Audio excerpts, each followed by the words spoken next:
The Empire ordered Earth to submit. Humanity answered with fire. Part 1. The alarm blared through the USS Defiance Command Center. Captain Noah Bennett rushed to his post, his heart racing. After 20 years in Earth's Space Force, he knew trouble when he saw it. "Report," he ordered, his voice steady despite the chaos. Lieutenant Sofia Rodriguez looked up from her screen, her face pale. "Sir, we've detected multiple objects entering the solar system. They're massive and moving fast." "How many?" asked Noah. 57, sir. And they're not responding to any of our signals." Admiral Frank Caldwell's face appeared on the main screen. His usual confident expression was replaced with concern. "Captain Bennett, are you seeing this?" "Yes, sir. We're tracking them now." "This is beyond anything we've prepared for," said the Admiral. "I'm calling an emergency meeting of Earth's Defense Council. Get back to Lunar Base immediately." 3 hours later, Noah stood in the council chamber alongside military leaders from every nation on Earth.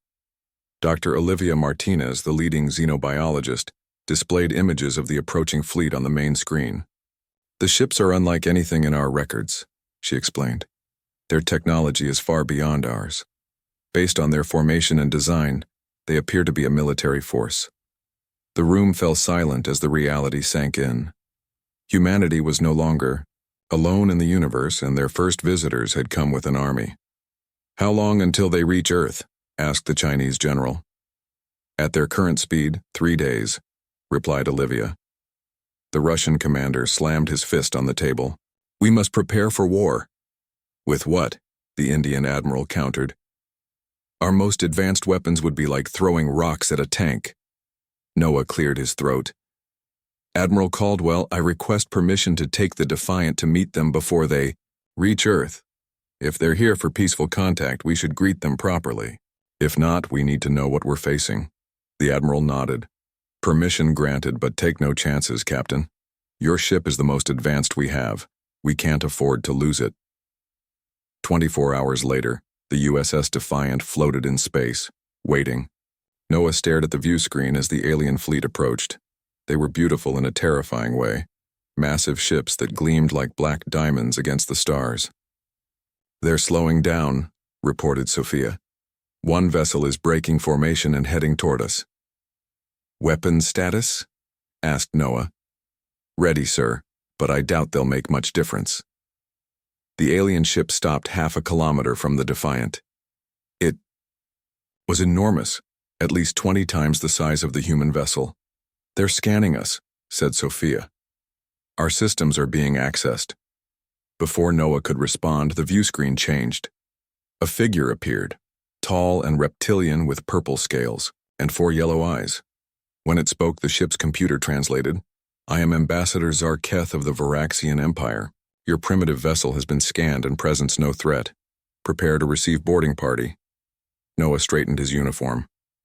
"This is Captain Noah Bennett of Earth's Defense Force. We welcome peaceful contact, but we don't accept uninvited boarding parties." The alien made a sound like grinding metal. The computer translated it as laughter. "You misunderstand, human. This is not a request. The Varaxian Empire rules 300 star systems. We have come to add Earth to our collection." Noah felt cold sweat on his back but kept his face neutral. "Earth is a sovereign planet. We're open to diplomatic relations but not subjugation." Ambassador Zarketh tilted his head. "Interesting. Most species recognize reality faster. Your defiance, while admirable, is pointless. We have studied your world for decades. Your technology is primitive. Your militaries are divided. You have no defense against our weapons." "Then why talk at all?" asked Noah. "Why not just attack?" "Resources," replied the ambassador. "Worlds that submit peacefully retain certain privileges. Worlds that resist are made examples of. The choice is simple. And if we refuse, then your cities will burn, your oceans will boil, and the survivors will envy the dead." The ambassador's voice remained calm, as if discussing the weather. "You have 1 Earth week to decide. I will meet with your world leaders in 7 days for your answer." The transmission ended. Noah ordered immediate return to Earth. During the journey back, Dr. Olivia Martinez studied the scans they had taken of the alien ship. Their biology is fascinating, she told Noah in his private quarters. They appear to be cold-blooded with several unique features. Their skin contains metals we've never seen before. Any weaknesses? Asked Noah. Olivia hesitated. Maybe. Their body chemistry suggests sensitivity to certain radiation bands that wouldn't harm humans. But I need more data. The next 5 days were the most chaotic in human history. When news of the aliens spread, there was panic in some places, disbelief in others. Religious leaders claimed it was the end times. Scientists demanded access to the scan data. Military leaders called for immediate action. Admiral Caldwell organized the largest military conference ever held. Representatives from every armed force on Earth gathered in the underground complex beneath Geneva. The situation is clear, said the Admiral. We face an enemy with superior technology and numbers. Conventional warfare is suicide. So we surrender? Asked the Brazilian commander. No, replied Noah, standing up. We fight smart. Dr. Martinez has discovered potential weaknesses in Varaxian biology and technology. We need time to develop weapons that exploit these weaknesses. Time we don't have, reminded the Japanese general. Then we buy time, said Noah. We appear to negotiate while preparing for war. On the 7th day, leaders from every nation gathered in New York. The Varaxian ship hovered above the city, casting a shadow over the United Nations building. Ambassador Zarketh materialized in the center of the General Assembly. The time for decision has come, announced the ambassador. Will Earth join the Varaxian Empire peacefully, or will you choose extinction? Admiral Caldwell stepped forward, as Earth's chosen representative. We have considered your offer carefully, Ambassador. Humanity has a message for the Varaxian Empire. The Admiral paused, looking around at the assembled leaders who nodded in rare unity. Humanity bows to no one. We reject your offer. The ambassador's yellow eyes narrowed. Then you choose death. No world has ever defied the Empire and survived. Admiral Caldwell smiled thinly. Then we will be the first. As the ambassador disappeared, alarms sounded throughout the building. The Varaxian fleet had begun moving into attack positions around Earth. The war for humanity's survival had begun. The Empire ordered Earth to submit. Humanity answered with fire. Part 2. The sky burned red over Washington, D.C. Varaxian ships hovered above the city, firing energy beams that cut through buildings like paper. Captain Noah Bennett watched the live feed from the underground command center in Colorado. His hands tightened into fists as another landmark collapsed. Status report, he demanded. Lieutenant Sofia Rodriguez shook her head. Not good, sir. We've lost contact with defense forces in 12 major cities. Our missiles can't penetrate. They're shields. Similar attacks were happening around the world.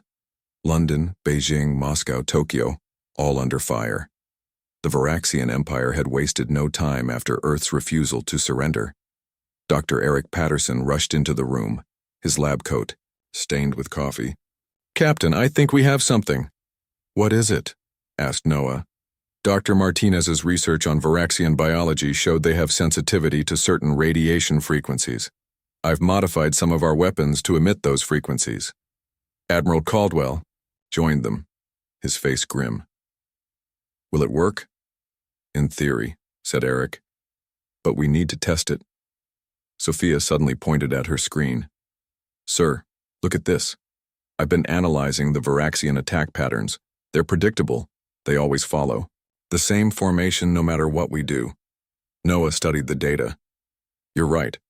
They're so confident in their technology that they're not adapting their tactics.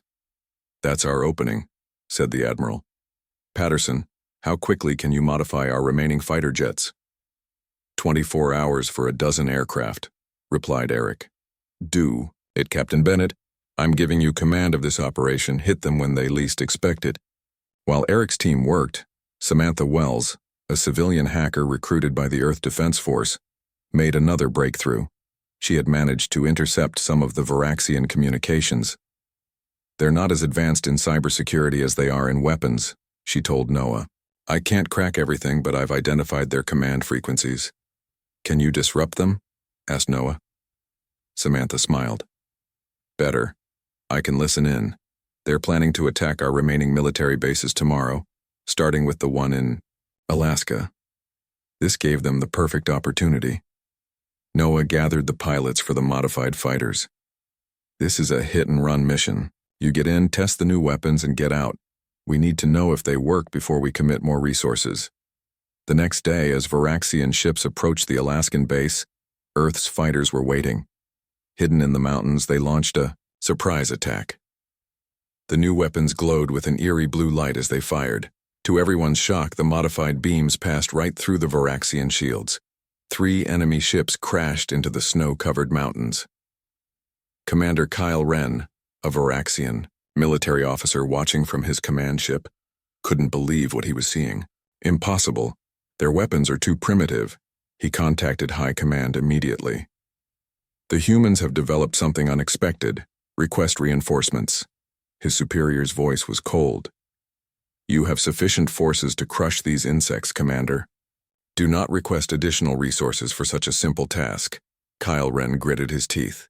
Being assigned to crush Earth was beneath his skills, but now his reputation was at stake. As you command. Back at the Colorado base, Noah and his team celebrated their first victory. It works, shouted Eric, jumping up and down. The radiation disrupts their shield harmonics. Admiral Caldwell was more cautious. It's a start, but they'll adapt. We need to mass-produce these weapons and develop new tactics. Over the next few weeks, guerrilla warfare became Earth's strategy. Unable to match the Varaxians in direct combat, human forces used hit-and-run tactics, striking quickly and disappearing before the enemy could respond. The Varaxians, used to quick conquests against less resourceful species, became frustrated. Commander Kyle Wren doubled his attacks on civilian targets, hoping to break human morale. These humans are unusual, he told his officers. Most species surrender after we destroy their major cities. His second-in-command replied, Perhaps we underestimated them? Kyle Wren snarled, Nonsense, they are simply too primitive to understand they cannot win. Increase bombardment of their population centers. But the attacks had the opposite effect. Rather than breaking their spirit, it united humanity like never before. Old enemies became allies. Resources were pooled. Underground factories worked, day and night producing the modified weapons. The USS Defiant, now equipped with the new technology, led a small fleet in daring raids against Varaxian supply ships. During one such mission, they managed to disable and board a smaller enemy vessel. Noah led the boarding party himself. Inside the alien ship, they found technology beyond their understanding, but Dr. Martinez was able to download some of their database before they had to retreat. This is incredible, she told Noah as they escaped. Their ships run on something similar to fusion, but far more efficient, and I found more about their biology. Anything useful? Asked Noah. Very. Their sensitivity to certain radiation types is even greater than we thought, and there's something else. They need extremely high temperatures to function properly. Earth is actually quite cold for them. This information led to new strategies. Human forces began targeting the heating systems on Varaxian ships, forcing the cold-blooded aliens to retreat or function at reduced capacity. 3 months into the war, Earth was still standing. Cities lay in ruins. Millions had died, but humanity refused to give up. The Varaxian invasion, expected to last days, had stretched into months with no end in sight. Commander Kyle Wren was summoned back to the Empire's main fleet. His superior, High Commander Voxtar, was not pleased. You promised a quick victory, said Voxtar. Instead, we face the longest resistance in the Empire's history. Kyle Wren bowed his head. These humans are different. They adapt quickly and show unusual courage. The Emperor grows impatient. I am taking personal command of this invasion. We will crush them with overwhelming force. Unknown to the Varaxians, Dr. Leah Winters, a quantum physicist working in a hidden facility beneath the Rocky Mountains, had developed something new. Using the data from the captured ship, She had created a weapon that generated the specific radiation harmful to Varaxian technology at much higher levels. "We call it the Sunfire," she explained to Admiral Caldwell and Captain Bennett. "It emits a pulse that should completely disable their ship's systems." Noah looked at the prototype. It was their best hope. "How soon can we test it?" 2 days, replied Leah. "But we only have enough materials for 3 units. Then we make them count," said Noah. As he left the lab, he received word that High Commander Voxtar had arrived with reinforcements. The real test of humanity's resistance was about to begin. The Empire ordered Earth to submit. Humanity answered with fire. Part 3, 6 months into the war, Earth looked different. Cities once filled with millions now stood empty or in ruins. But underground, in mountains, and in hidden bases across the Mia planet, humanity survived and fought back. Major Jason Grant led his team through the ruins of Chicago. They moved silently, their special suits designed to hide from Varaxian scanners. Each soldier carried a Sunfire rifle, the newest weapon Earth had created. "Target ahead," whispered Jason into his comm. "Varaxian patrol, 3 units." The aliens moved with confidence, not expecting resistance in an area they thought was cleared of humans. They were wrong. "Fire on my mark," ordered Jason. 3, 2, 1 mark. The Sunfire rifles made almost no sound. Beams of concentrated radiation hit the aliens. Their armor systems failed instantly. Within seconds, all 3 Varaxians lay dead. "Collect their tech and let's move," said Jason. "We have 10 minutes before their main force investigates." Across the globe, similar small victories were happening. Dr. Leah Winters had succeeded in mass-producing her Sunfire technology. Now all Earth forces had weapons that could hurt the invaders. In the main resistance base beneath Mount McKinley in Alaska, Governor Dean Harper coordinated civilian efforts. Once the governor of Alaska, he now led the Western Resistance Zone. "We have reports from our people in Seattle," he told Captain Noah Bennett. "The Varaxians are building something big there." Noah studied the images smuggled out by resistance fighters. "It looks like a command center. High Commander Voxtar must be planning something." On his flagship above Earth, High Commander Voxtar was indeed planning. His yellow eyes narrowed as he addressed his officers. "This resistance has gone on too long," he said. "The Emperor questions my ability to crush these primitives." Commander Kyle Wren, demoted after his failure, spoke carefully. "High Commander, these humans adapt quickly. Each time we change our shields, they find new ways to penetrate them." "Then we will stop being predictable," said Voxtar. "Prepare the harvest ships." The Varaxian harvest ships were massive vessels, designed to strip planets of resources. They had never been used on an inhabited world before, but Voxtar was desperate for a victory. 3 days later, Noah was woken by alarms. Admiral Caldwell's face appeared on his screen. His expression, grave. "They're boiling the oceans," said the Admiral. "The harvest ships are extracting hydrogen and oxygen from the water. Sea levels are dropping worldwide." Noah rushed to the command center. On screens, he saw massive Varaxian ships hovering over oceans, drawing up water in huge columns. "If they continue, they'll destroy our ecosystem," said Dr. Olivia Martinez. "We have to stop them." "The harvest ships have tripled the shielding of their warships," said Admiral Caldwell. "Even our Sunfire weapons can't penetrate them." Noah thought for a moment. "Then we need to hit them from the inside. Sophia, is the USS Defiant ready?" Lieutenant Sophia Rodriguez nodded. "Yes, sir. We've equipped it with the prototype Sunfire cannon." "Good," said Noah. "Here's the plan. We'll use the Defiant to get close to a harvest ship. A small team will board it and place Sunfire charges at key points." Major Jason Grant volunteered to lead the boarding team. "My people are trained for this, Captain." The plan was risky, but they had no choice. If the oceans continued to disappear, humanity would die even if they won the war. 2 days later, the USS Defiant approached a harvest ship over the Pacific Ocean. They used a new stealth system developed from captured Varaxian technology. "We're in position," reported Sophia. "No signs they've detected us." Noah gave the order.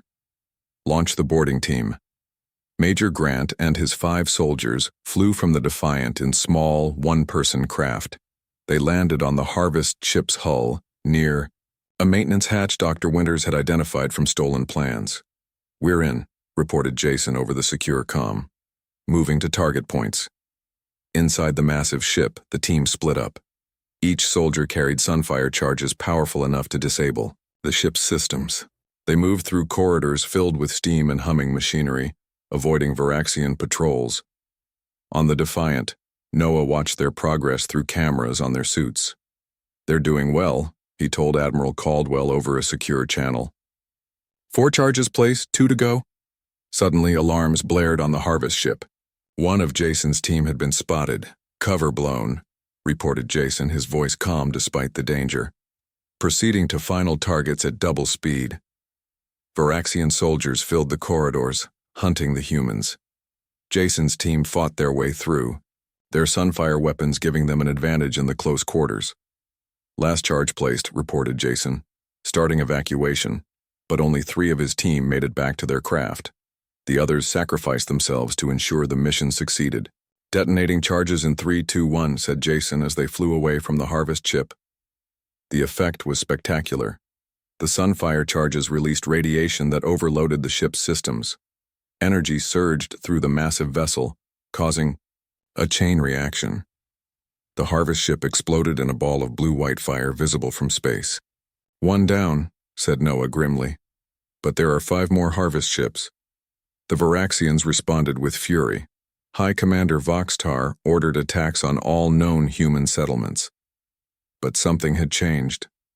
The destruction of a Harvest ship, thought Oi, to be invulnerable, shook Varaxian confidence. In his command center, Governor Harper received reports from around the world. "It's working," he told Noah over a secure channel. "Our people report the Varaxians are pulling back from smaller cities, concentrating their forces." Dr. Leah Winters had more good news. "We've developed a smaller version of the Sunfire cannon. We can equip most of our remaining aircraft with them." For the first time since the invasion began, hope spread among Earth's defenders. The Varaxians could be hurt. They could be beaten. High Commander Voxtar felt the Emperor's displeasure. "The humans destroy 1 Harvest ship, and you retreat?" The Emperor's voice boomed through the communication channel. "A tactical repositioning." "Emperor," said Voxtar, "to better crush them." "I am sending the Imperial fleet," replied the Emperor. "I will take personal command of this conquest. These humans will learn the true power of the Varaxian Empire." As Voxtar's image faded, the Emperor turned to his advisors. "Prepare my dreadnought. It is time to end this irritating resistance." Across the solar system, long-range human scanners detected a massive fleet entering from deep space. The real battle for Earth was about to begin.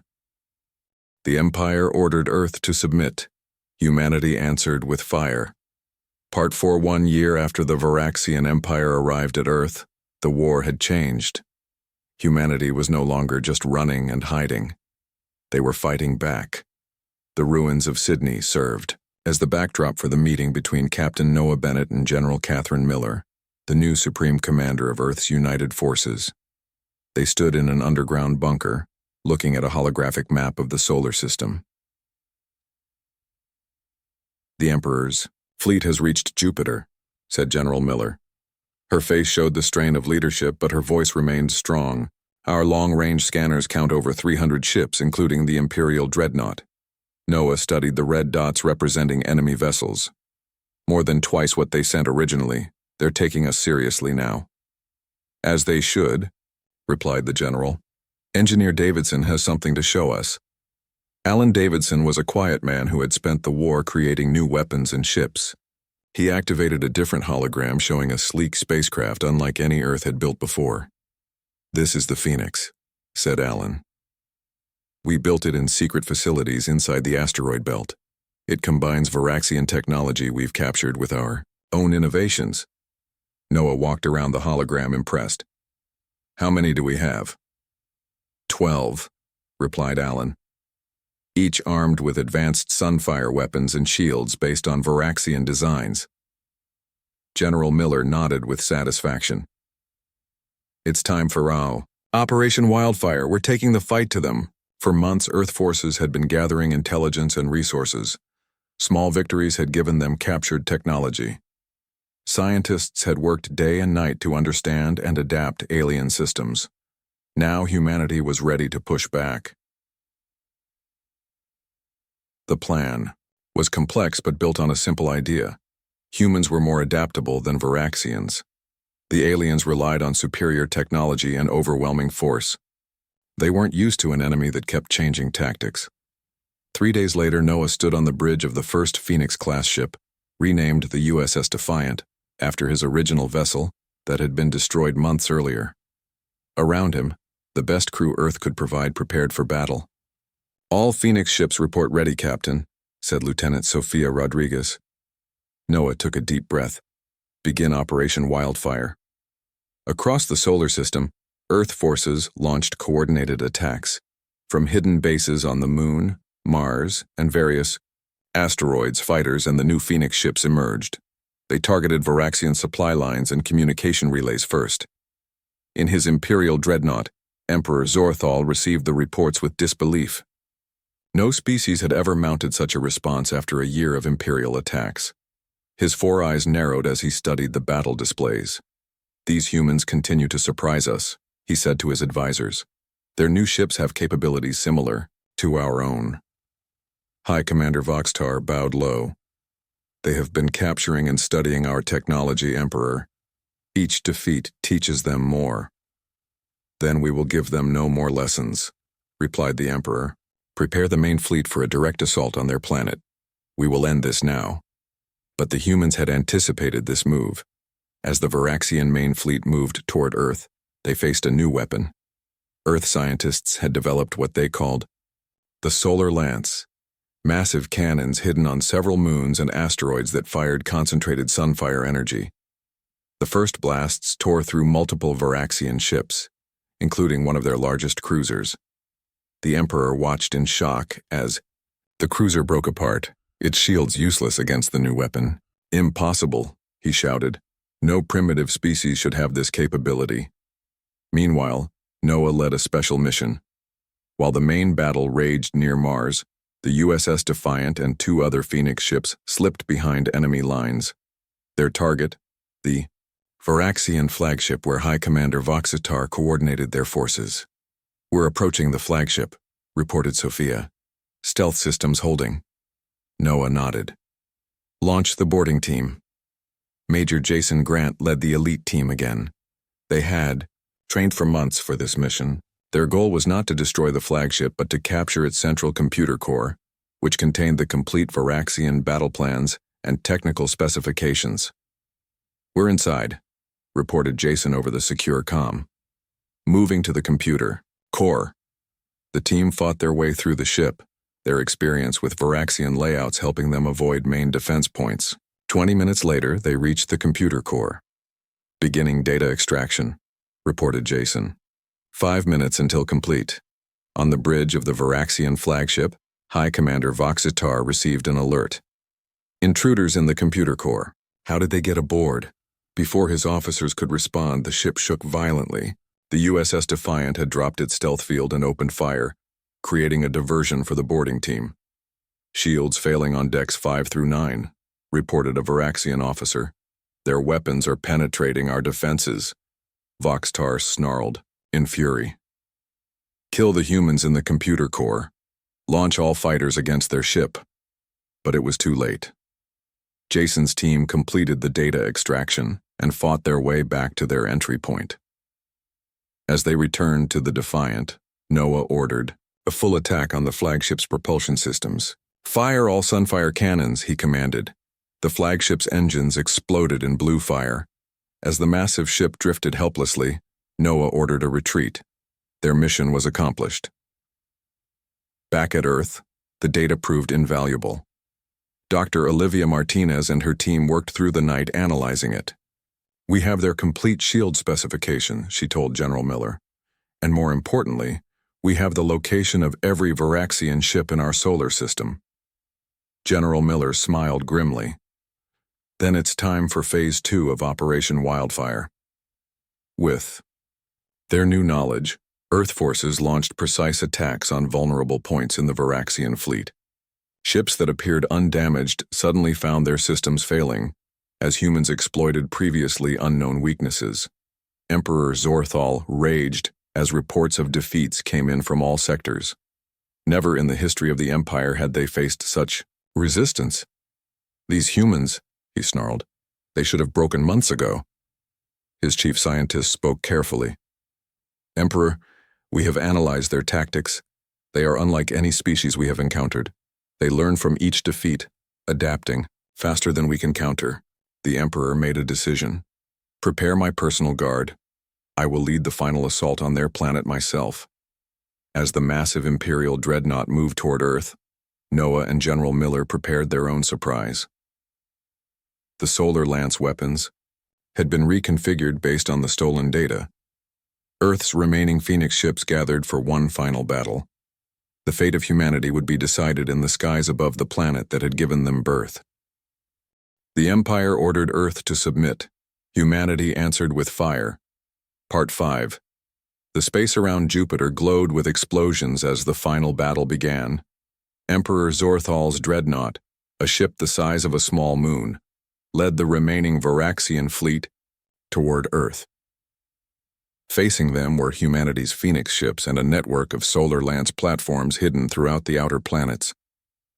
On the USS Defiant, Captain Noah Bennett addressed his crew. "Today we fight not just for our survival, but for our right to exist free from tyranny. The Varaxians came to our home and demanded we kneel. Instead, we showed them humanity's fire." General Catherine Miller coordinated the battle from Lunar Command. "All ships in position. Solar lance platforms ready. Operation Firestorm is go." The human fleet moved in an unpredictable pattern, using tactics no Varaxian commander could anticipate. They had studied the enemy for a year, learning their weaknesses and habits. Inside his dreadnought, Emperor Zorthal watched the approaching human ships with disdain. "Such small vessels to oppose the might of my empire.